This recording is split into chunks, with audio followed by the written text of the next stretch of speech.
What's up, y'all? Uncle Eddie coming at you. It's Sunday the 28th, I think. Kind of a chill day. Had breakfast, uploading video from day before yesterday, and I'll do some from yesterday. And I'm thinking, I was thinking maybe I'll tell you a bit more about Mario. Maybe I'll do Sunday to be storytelling Sundays or something. It's kind of hot and damp. Um, it was real foggy last night and this morning. As a matter of fact, it just cleared off like about an hour or so ago. It was really thick, so it's real humid right now. So anyway, how I got to work for Mario is quite ironic, kind of funny. I had been working for a company called Trenching by Bud when I got down to here to Maryland. Bud Collison was the man's name, and eventually he went bankrupt. Something happened, and he had to file bankruptcy and laid us all off. So I was out of work for a little while, and I was, a few weeks went by, and then like a month, and then a little bit longer than that. My mom was giving me, she was like, "You can't just sit home and have a job show up and and fall in your lap. Just come down the road." And I was like, "Yeah, I know." And I was applying, and and going places and stuff. And so I was sitting on the porch, and this is probably, I guess it was around 94, maybe 93, 94, somewhere in there. And I was back. It was like I was drinking back then, so I was tilting them back, and I don't know, didn't know what I was gonna do, and I didn't know that. I guess at the time I didn't know that depression was setting back into my life, and but anyway, so I was sitting on the back porch the one day, and it was nice, and I saw this boat go by, and then I saw them later on come back, and there was smoke billowing out of this engine, and they pulled up to the dock, and I went down there, and they're like, "Is it okay?" I'm like, "Yeah, sure." That's weird. Okay, camera's being dorky for whatever reason.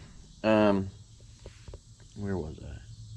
Oh, so they had pulled up to the dock, and I went down there to see, and it was Mario, but he had this couple with him, a house he had built for them over on, it's another road over that way, and they had built a custom house for them.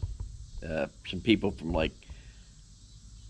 built them like a summer house. Another couple from Switzerland or somewhere, someplace not in the United States.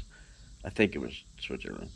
But anyway, so they pull up, and I'm like, and it's an outboard engine, so the engine's in the back of the boat, and then it's molded into the back, and the rudders come out of the back of the prop and everything comes out of the back of the boat. And I was like, "Do you take this boat out of the water?" "Oh, we usually leave it in all season." I said, "Really?" I said, "Oh, I know what the problem is." And so I reached under the back, and there was barnacles all over the bottom of the boat. And I was like, "Yeah, you probably clogged your intake, so the engine pulls in water, cool river seawater or whatever, and cools the engine and goes back out. But it wasn't getting enough water because the intake line was blocked." So at the time, I think I was having the floor redone in my Volkswagen. Yeah, I was having the floor redone, And so I didn't have the car. All we had was this truck. Not this truck. It was another one. We had a '77 Ford stepside pickup. And so they were like, "Can you, I said, we need to get over to the other side there. And I said, well, yeah, you can leave the boat. I asked if I could leave the boat here. And so I took him back and these two people, so four people fitting in the front seat of this pickup truck. Too funny. But I took him back over there. And on the way over, they were telling me about. So Mario, tell me who he was and what he's doing. I was like, oh. I said, yeah, I've done carpentry work. Went to Votech and stuff. It took it was building trades maintenance. It wasn't just carpentry. It was everything, man. It was a new program they were trying out. They had automotive carpentry, and then they had this new one, building trades maintenance. So it was carpentry, it was flooring, it was siding, it was drywall, electric, plumbing, everything. And I took it, and I wanted to, I got into that, and back then, when I was in high school, I got to work for this girl Dawn, her father. I worked for him for I don't know, like 4 or 5 years. Even after we split up, I still worked for him. He was like, "I got another daughter." I was like, "No, no, I'm not doing this again, man." I was like, "No, no, no, no, no, no." Not that she's not worthy, but no, no, no way, no. Don't yeah. Work and play should not be in the same place. Just saying. Trust me, I know this from experience. But so he's telling me about it. Yeah, I'm a custom builder, and I'm building another house. And I was like, oh, that's cool. And so he's like, if you want to, come over, come on Monday. And it was like a Friday or a Saturday or something. So my folks were out somewhere, probably doing something church related, or who knows what they were doing. I don't know what they were doing. But when they came back, I was telling my mom, I was like, hey, Mom, I got a job. She's like, you got a job? I said, yeah. I said, it didn't come down the road, but it showed up by the river. She was like, oh my God, I can't believe it. You just never know, man, what's going to come along,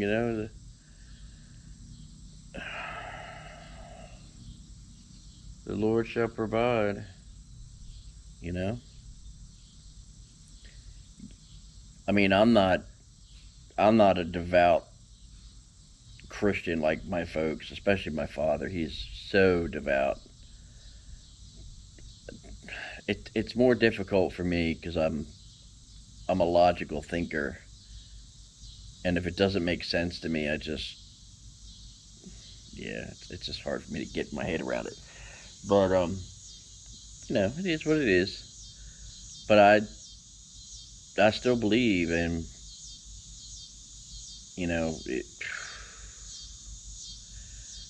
all the things that have gone on since I got clean and sober, and before that, they're just.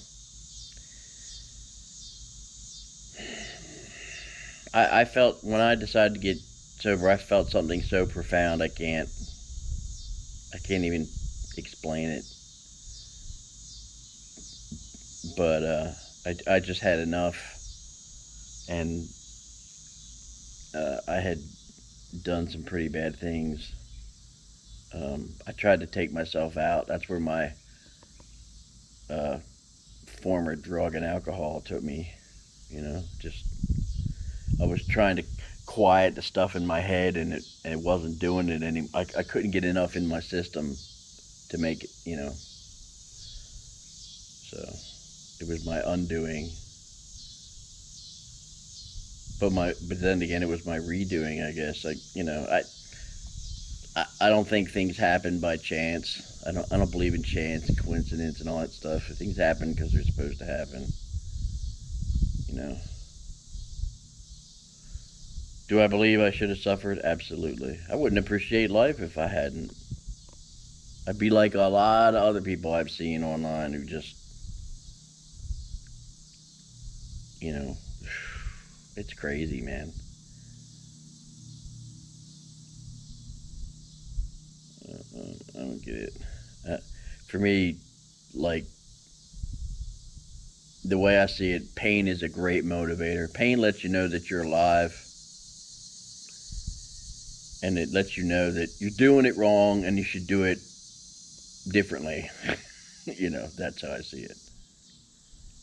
But so yeah, I'm gonna. So that's how I got to work for Mario, building custom houses and working on that other house, and and all this stuff. And he was a he was a unique character, but he was good to me. I worked for him for quite some time, and I got to work on a whole bunch of. I mean, the house that the other big house I built over on the other side of the river, way over there, uh,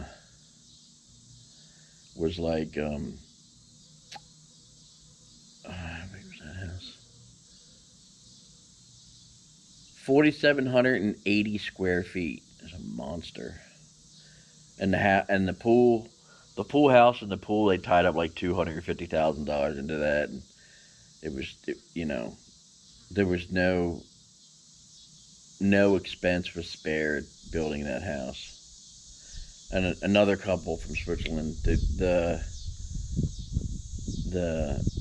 the husband was Swiss and his wife was German, and they were an awesome couple. I don't even know if they're still alive, to be honest. I don't know what happened to that house, but oh man, that was some project. I have to see if I can find pictures of it. It was big.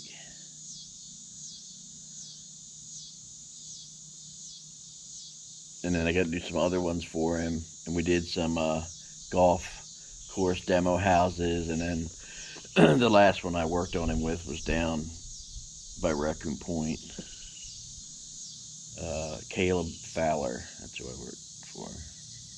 Worked on his house. We moved. They had a guest house. We actually moved it with trucks and trailers and bulldozers, and lifted it up and put it on a rolling platform and moved it across the grass. And then he had his house, and then we built a huge, massive addition with a big Great Wall, 30-foot wall, and right on the point, and then attached it to his older house. And he was a nice guy, pharmaceutical lawyer, lots of money, and very wise. A really nice guy, though. Probably one of the nicer, filthy rich people I've met. I've met some who aren't so nice. The ones that are, better than you. Especially if you're like a blue collar worker, but whatever. Pray for them. Hope you find your way and find peace someday in your life. But so yeah, I think I'm working on. Let me see what we're doing here. Oh, I am working a little bit, not a whole. I don't do a whole lot of machinery and stuff. I don't like that. I'm working on the window, the other side, the outside of the window. I got to get scrape the rest of the paint off and sand it down and get ready to rebuild that rotten corner. But I'm doing. So I got this in here, one of the straps, and I got the other one in here too. And I'm taking a file. Where is that? There it is. This rectangular file, small. And I need to make the holes flat so I can mount, so I can put these carriage bolts. I thought about taking these off, but I'd rather leave them square so that way when I mount these things, it'll hold the bolt and it won't roll. So that's what I'm doing now. Gonna do all these. There's another one in there. And I'll do the same thing on that. So I'm just, I call it a gravy day, Sunday. My father would rather I not run machinery and a bunch of stuff. Although I may cut grass later. I gotta let things dry out. I'd like to get the grass cut. I got this side done a little bit. I got a couple tufts I gotta hit there. And then I gotta cut, of course, in the back. I did all the way down the sides and down by the mailbox. I'll cut in the woods. I'll do out back in the side here, and I'll do the rest. So maybe I'll do that today. Later on, maybe. I don't know. I should do it now while it's cloudy. Be a good time to do it. And then, or I'll do it tomorrow. Not like it's going anywhere. And then I'll, once I get the straps, hinges and stuff ready, I'll do that tomorrow. Take them down to the barn and get ready to drill the holes and see what I want to do on the outside of it. If I'm gonna put a decorative Z, I don't think I'm gonna need to build it out that much. So yeah, that's what I'm gonna do, and edit some more video and upload it. Although it's kind of slow with all the cloud cover, it kind of messes with the satellite. You know, unfortunately, that's the drawback to living in the sticks, is you don't have satellite internet, so it's not great, but it's better than nothing. So, and they've been talking for like the last 20 years. We're gonna get a cable out there. Yeah, I'm sure you're not. It's gonna cost way too much money to get it all the way out here. It's all these remote houses and stuff, you know. And there's people a lot more remote than this.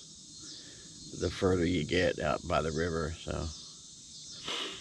But so I'm gonna get off here and probably go back in the house, or I'm not gonna sit here and have you watch me file these things, because I can't imagine how boring that would be. So yeah. So I will see you on the next one. Might be today, might be tomorrow. Probably be tomorrow. But or I'll record some wildlife. I got some of them last night. A couple of the little guys eating corn. They're so cute. But yeah, that's what I'm gonna do. So be good to yourselves, good to your friends, your family, your loved ones, all that good stuff, and be safe, healthy, and happy out there. If it's nice outside, try to get outside, and I thank you all for coming and watching my videos, and God bless, and I'll see you.